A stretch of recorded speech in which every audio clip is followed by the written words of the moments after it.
ఇక్కడ మనము basic division నుంచి and third class, fourth class, fifth class వాళ్ళకి బేసిక్ డివిజన్ గురించి చూద్దామండి. ఇప్పుడు ఒకవేళ మనకి ఈజీగా 12 is divided by 4. 12 is divided by 4 అంటే మనకు తెలుసు 4 3 జా 12 అని చెప్పేసి.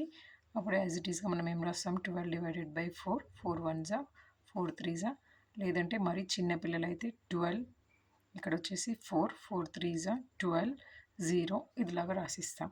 కానీ ఇప్పుడు ఇలా కాకుండా మనకు పెద్ద నెంబర్ వచ్చింది, ఒక 56 అనే నెంబర్ వచ్చింది. 56 ఈజ్ డివైడెడ్ బై 4 అని వచ్చింది. 56 ఈజ్ డివైడెడ్ బై 4 అంటే ఫస్ట్ ఏదైనా సరే మనకి ఇచ్చిన డివైజర్ని ఒకసారి అబ్జర్వ్ చేయాలి, డివిడెండ్ని ఒకసారి అబ్జర్వ్ చేయాలి.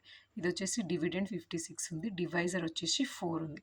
డివైజర్ 4 ఉంది అంటే మనము డివిడెండ్లో ఫస్ట్ డిజిట్ని అబ్జర్వ్ చేయాలి. ఫస్ట్ డిజిట్ అనేది ఈజ్ గ్రేటర్ దెన్ ఉందా, లేదంటే లెస్ దెన్ ఉందా, ఈక్వల్ టు ఉందా అబ్జర్వ్ చేయాలి. గ్రేటర్ దెన్ ఉన్నప్పుడు, ఈక్వల్ టు ఉన్నప్పుడు, అంటే గ్రేటర్ దెన్ ఈక్వల్ టు ఉన్నప్పుడు ఇప్పుడు 4 ఉంది, 4 వచ్చేసి 5 ఉంది, 5 is greater 4 5 is greater than. అప్పుడు మనం డైరెక్ట్గా ఒకటే డిజిట్ తీసుకోవచ్చు. లేదు ఇక్కడ ఈ ప్లేస్లో లెస్ దెన్ ఉండి 3 అదిలాగా ఉంది అంటే 2 డిజిట్స్ని తీసుకోవాలి. ఫస్ట్ ఇప్పుడు 4 కంటే, డివైజర్ కంటే ఫస్ట్ డిజిట్ 5 అనేది గ్రేటర్గా ఉంది కాబట్టి ఇప్పుడు డైరెక్ట్గా 4 1 జా 4. నెక్స్ట్ వచ్చేసి 5 - 4 అండ్ సబ్ట్రాక్ట్ చేస్తే ఆన్సర్ ఇస్ 1. నెక్స్ట్ వచ్చేసి 6